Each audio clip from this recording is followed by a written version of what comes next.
Hello guys, magandang gabi sa inyong lahat and welcome back dito sa panibago nating video dito sa ating channel. So, maikli lang video to guys at sasagutin lang natin yung mga tanong ng ating mga subscribers dito sa ating channel at para magkaroon lang ng mga clarity doon, ng clarifications para doon sa ating mga pag-aalaga ng mga RTL chicken. No? So, guys, mahalaga na maintindihan natin na pagdating ng ating mga manok ay may mga procedures tayo na dapat na tandaan at dapat gawin. So, ano yung mga dapat nating gawin? So, unang-una, pag dumating ang ating mga manok, kailangan natin itong bigyan ng electrolytes. No? Kailangan natin bigyan ng multivitamins. No? So, ang tanong dito, kailan ba daw dapat nagbibigay ng multivitamins, no? So automatic pag dumating po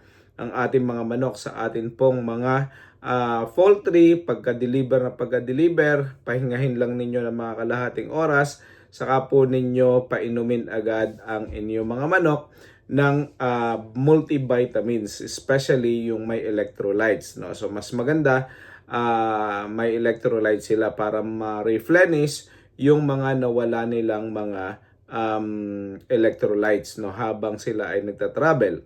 So kailangan po natin yung gawin. So ang tanong pa, mula ba 16 weeks old ang mga manok hanggang sa pagtanda na ay dapat may multivitamins. Dapat pong merong multivitamins, no. Syempre, lalo na kung ang panahon ay mainit, ngayon malapit na ang summer, malapit na ang tag-init, so mahalaga na ang ating mga manok ay lagi nating nabibigyan ng maganda at saganang inumin, pero at the same time nabibigyan din natin ng multivitamins, no. So unfortunately, lagi po nating bibigyan ang ating mga manok ng sustansya sa kanilang mga inumin.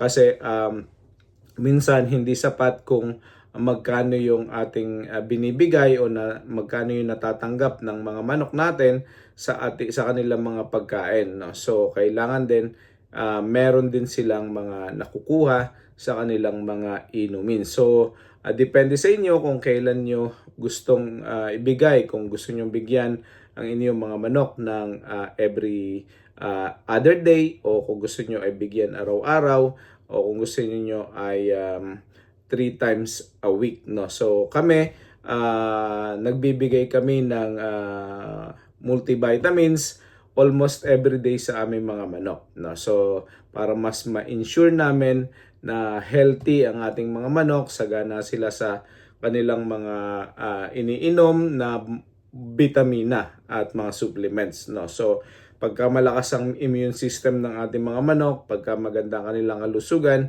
hindi sila prone sa mga sakit. At syempre, pagka ganon, hindi nagkakaroon ng mortality. So yun po ang isa sa mga tanong sa atin. Okay guys, so yun lang at maraming salamat sa panonood at sa mga nagtatanong.